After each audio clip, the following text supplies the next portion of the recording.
మీకు సర్జరీ అయిపోయిన తర్వాత మెడిసిన్స్ అన్నీ క్లియర్గా ఎక్స్ప్లెయిన్ చేస్తారు. Okay. 3 types of eye drops ఉంటాయండి. ఒకటి వచ్చేసి యాంటీబయాటిక్ ఐ డ్రాప్ ఉంటుంది. That is for 15 days. Initially 6 times a day వేసుకోవాల్సి ఉంటుంది. ఇంకోటి వచ్చేసి మైల్డ్ స్టెరాయిడ్ ఉంటుంది. అది మీకు లేసిక్లో అయితే 1 month యూజ్ చేయాలి. అదే పిఆర్కలో అయితే 4 months వరకు యూజ్ చేయాల్సి ఉంటుంది. అది మీ రివ్యూస్కి వచ్చినప్పుడు సార్ మీకు సజెస్ట్ చేస్తారు. And artificial tears eye drops ఉంటాయి. ఇనీషియల్గా మీకు కొంచెం డ్రైనెస్ ఉండొచ్చు. ఏదైతే మీకు సర్జరీ వల్ల ఇండ్యూస్ అయిన డ్రైనెస్ ఉంటుందో అది యూజువల్గా 1 to 3 monthsలో స్టెబిలైజ్ అయిపోతుంది. సో మీరు ఒక 4 months వరకు మీరు artificial tears eye drops use చేయాల్సి ఉంటుంది.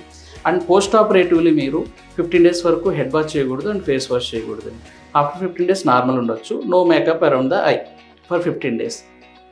ఆఫ్టర్ దట్ మీకు పోస్ట్ ఆపరేటివ్ గ్లాసెస్ ఇస్తారు. మీరు ఎప్పుడైతే బయటికి వెళ్తారో ఇనీషియల్గా 3-4 days ఇంట్లో ఉన్నప్పుడు కూడా పెట్టుకోవాలి.